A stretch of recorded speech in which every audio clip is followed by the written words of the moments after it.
Hey y'all, I know I look a fright, but when I walk in the mornings I don't do makeup and stuff, so this is me after what I look like when I first roll out of bed, though I've actually been up a couple of hours. I'm out walking the neighborhood, getting some trail legs. Donna, my daughter, and I have set a goal to hike the Continental Trail in its entirety next summer. I'm retired, and she works for the school district, so we've got the summer to get it done. You obviously can't hold the camera with that hand. There, we'll do it like that. So 9 months seems like a long time to get ready, but you know, we're Texas, pretty much flatlanders, and so we're pretty close to zero elevation. I mean, we're not on the coast. I'm up in the Metroplex, but yeah, we're not used to that elevation, and we're not used to the elevation gains up and down, up and down. So I figure it's going to take the full 9 months to get us ready for this hike. Today's goal is 4 miles in the hilly part of my neighborhood, and so I've been walking, not faithfully. I had some mysterious hip pain that took me out this summer, and I quit walking, but I was up to about 4.5 miles, 3 to 4 times a week, and I'm trying to get back into that. So this is the first time I've tried videotaping while walking, so this is a different experience for me. It's a little more challenging than what you might think. I know second chance hikers always complaining about his arm is starting to get tired. I can see that. Definitely gonna get one of those little attachments for your tracking pole that turns it into a selfie stick.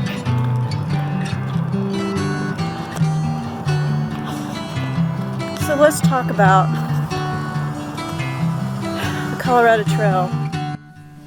The Colorado Trail is a long-distance hiking trail of 485 miles that stretches between Denver and Durango, Colorado. The trail passes through 6 national forests, 6 wilderness areas, 5 major river systems, and 8 mountain ranges. The Colorado Trail is divided into 28 segments, along with an additional, 5 segments of the Collegiate West, which is an alternative route added in the last few years. Each segment is designed for an experienced light packer to hike in one day. Don't think you should be discouraged if you can't do the whole segment in a day, as I think the longest segment is 30 miles. The Colorado Trail ranges from 5,522 feet at the beginning of Segment 1 trailhead and peaks at 13,271 feet near Comey's summit in Segment 21. If you're a traveler traveling from end to end through your entire hike, you will have gained 90,000 vertical feet. This image is from an insert from the Colorado Trail Pocket Atlas. This is not through Colorado Trail Foundation, but through Blackwood Press, if you're interested. You'll note, here in Colorado, Colorado Trail is not listed as part of the National Scenic Trail System, managed and maintained mostly through the National Parks Service with assistance from the U.S. Forest Service. The Colorado Trail was developed and maintained through the Colorado Trail Foundation in a partnership with the U.S. Forest Service. So it is not part of the National Scenic Trail System. However, it is considered one of the most scenic trails in the United States. So it's a bit of a challenge. I usually don't do well above 10,000 feet. So I've got a lot of preparation to do. Donna's really going after it. She's serious about this. She's very goal-oriented. And I'll let her tell you what she's doing to prepare on her own video. I'm 64, I'll be 65 in March. I'm about 50 pounds overweight. I have a bunion, but not too bad, on just one foot. I have gout. I've only had one major flare-up. Now that I know that I have gout, I can actually am a little more in tune to my body, and I can tell when I'm about to have a flare-up. So I've been working on my diet. So my goal, I have several goals to get ready. They're 4-part. Let me see if I can think of them while I walk and watch the road at the same time. And also being this age, especially being this age and overweight, I have some joint problems. So my first goal is strengthen the tendons around those joints and stabilization of those joints. So that's goal number 1. I'm doing that through physical therapy. Goal number 2 is to drop at least 30 pounds. Now that's possible in 9 months, but I've never dropped that much that quickly. But set the goal. You're not going to do it if you don't set the goal. So even right before I turned 50, I joined Weight Watchers and dropped 50 pounds, but it took me about a year and a half maybe. So, and I was hungry all the time. I was walking, but not very much. So hopefully walking will help. The reason I want to lose some weight is because the more weight you carry, you can just add that to your backpack weight. It's hard. I've backpacked thin and I've backpacked heavy, and I can tell you, your personal weight counts towards the load that you're carrying. So if I can drop some fat, that would be great. Endurance, we're doing, so my goal is to walk more and more miles every week. And as I drop that weight, I'm going to add that weight to a day pack and walk with it so that I'm always carrying that weight. I think that'll help me lose weight quicker and be more ready for the trail, the endurance. Let's see. So right now this week my goal is 4 miles every time I go out, 4.5. My neighborhood is part flat and part hilly. So last week I did 4 miles, or the week before. I just got back from the trip, and but I was doing it in the flat area. Now I'm doing it in the hilly area, and I'm going up right now. So I try to add on a little bit each week. And then the last goal is aerobic. The only way you can train for those higher elevations is through aerobic exercise. Getting winded. Here comes a car. So 2 or 3 months out, I can't really run. It'll tear up my joints. I don't swim well. And it's hard to find a pool to swim in. I might get some of that in, but I doubt it. So bicycling is low impact. If I join a gym, get a row machine. Oh, there goes my knee.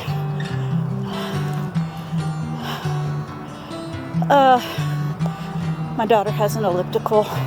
I could go over there and hit her elliptical 3 or 4 times a week.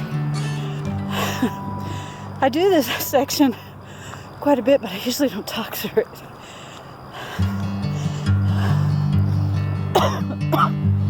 Anyway, that's what I'm doing.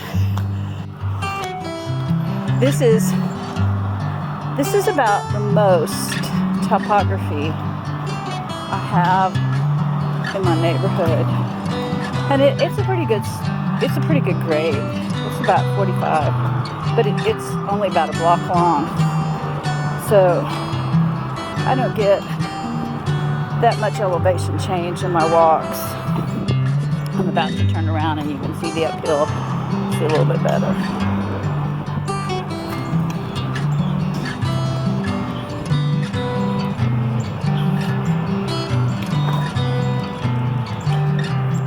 You can see it's a good 45 degrees, but it's only about a block long, and then there's gentle slopes throughout the rest of the neighborhood. So my elevation grades are pretty wimpy, but there's a really great park south of the Metroplex. It's actually Audubon site, Cedar Hill, and it has some really tough grade changes, so that'll be a good one. I might set a goal to go out there at least twice a month. Well, I hit my 4 miles. I'm feeling pretty good. No joint pain. Didn't really get tough until about 3.5 miles. That wasn't really even tough. It was just my body knew that was probably the most I hiked last week, and so lost memory muscle. So no joint pain. I am feeling my glutes and the inner thighs. I did 4 hills. And that last hill I really didn't want to do because it was right at 4 miles, but I did it anyway. So I'm headed back towards the house. I'll do a cool down once I get a couple of blocks away, and I'll probably wind up with about 4.5 miles. So the biggest problem I had was in Dumandu. If it loses the signal, it auto pauses, and so it doesn't start your hike up again until it finds a signal, and it's not tracking the miles accurately. So I'm gonna have to play with the settings a little bit and see what I can do. I've been fighting with Indomandu for several months now, and I think I might just have to switch to a different workout app. I could use my GPS, my Garmin. It fried on our section hike of the AT in 2018. We just rained. I mean, it's supposed to be waterproof, but it's really not. And I'd already replaced it once, paid $100 to replace it when it fried from moisture. So I'm not going to do that again. The smartphones really have the capability of, but I need something.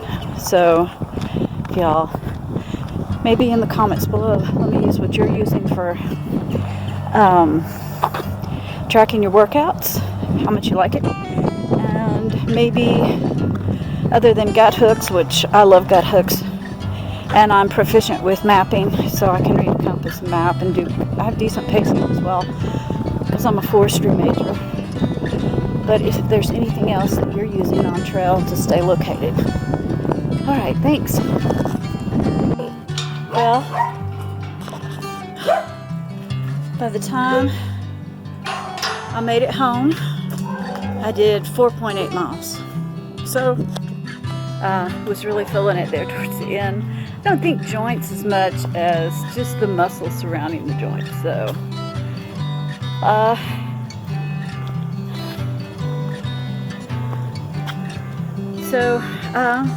good hike. So do some recovery tomorrow, physical therapy, concentrate on tendon building through proper nutrition. I use the Mayo Clinic, I think it's from Mayo Clinic's nutrition they recommend to athletes who have tendon issues. I also take glucosamine, chondroitin, and MSM, and those are amazing. I can tell when I run out and quit taking it for about a week. You can really tell the difference. And I'll talk a little bit more about my other preparations for gear, etc., but that'll be a different video. So, signing off. I never know whether this is the end of the video or I'm going to come back on again, so I say goodbye every time. So, bye for now. Thanks.